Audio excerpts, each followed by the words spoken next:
What I've got up here, folks, is a blue canvas. It is 18 by 24 inch. I primed it with blue acrylic paint, a little bit of cyan blue and a little bit of Windsor blue mixed in with some white, ploughed it all on, allowed it to dry completely, and that's prepped. Okay, a little bit of masking tape because we're going to have a seascape today. Paint a little bit of a seascape, a bit of a beach and some big clouds. So a little bit of a grey colour. Now this grey is mixed with a very, very small amount of phthalo deep green. Okay, it's my new paint, and lots of titanium white, and it goes into a bluey grey colour. Now what I'm doing is I'm just sketching in some clouds, okay, because we're going to have some nice big clouds over the ocean. And then once I've sketched this in, I'm going to paint the whole thing with a little bit of blue paint around the clouds, obviously. Okay, so while I do this, you hit that like button and subscribe. Happy days. So the first thing I'm going to do is paint a little bit of blue sky colour around the clouds. I'm going from a pale blue right to a deep blue, from left to right, and that will give an indication that the sun is somewhere off the canvas towards the left. With the sky nicely softened with a soft blender brush, it's time to start sculpting out these nice big massive clouds. Clouds are some of the most fascinating things in nature. They're all colours, all sizes and all shapes. That means when we're painting clouds, each individual painting will have its own unique stance. To give the cloud a 3D effect, we have to go from the lights to the darks and maybe back again. So I've mixed up various shades of greys, but I'm not using black in this composition. So as we know, to make grey you could just mix black and white, but that just gives a flat dead grey.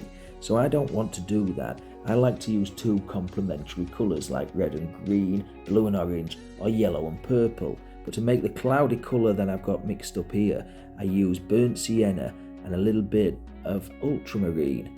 I could take it to the blue side to cool the cloud down, or the warm side to warm it up.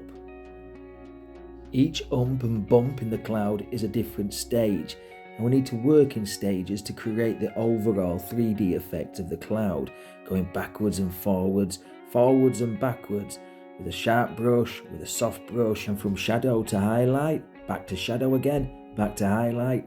This works to make the perfect 3D effect. Now what I'm doing here is just adding some details, the little stringy clouds that are far up in the sky. Just put on some of that very distant faint grey colour and then blend them into the composition. The more you blend, the more it'll mix with the blue that's up there. And remember, it's not just the sunny side of the cloud that gets highlighted. The shadow side needs highlighting too. That's right, you have to highlight your shadows to give the overall feel of the cloud.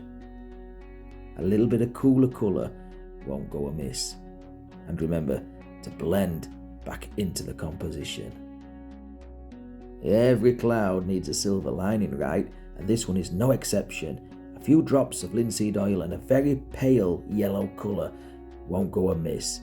We're just picking out the sharpest highlights highlighted by the sun. I think the sky is coming on quite nicely, but before we whip off the masking tape, I'm just taking a little bit of greeny colour just to put some grasses and some growth on top of our sand dunes. And let's whip off that masking tape. I want to paint a wet beach, so I mix up some different kinds of sandy colours.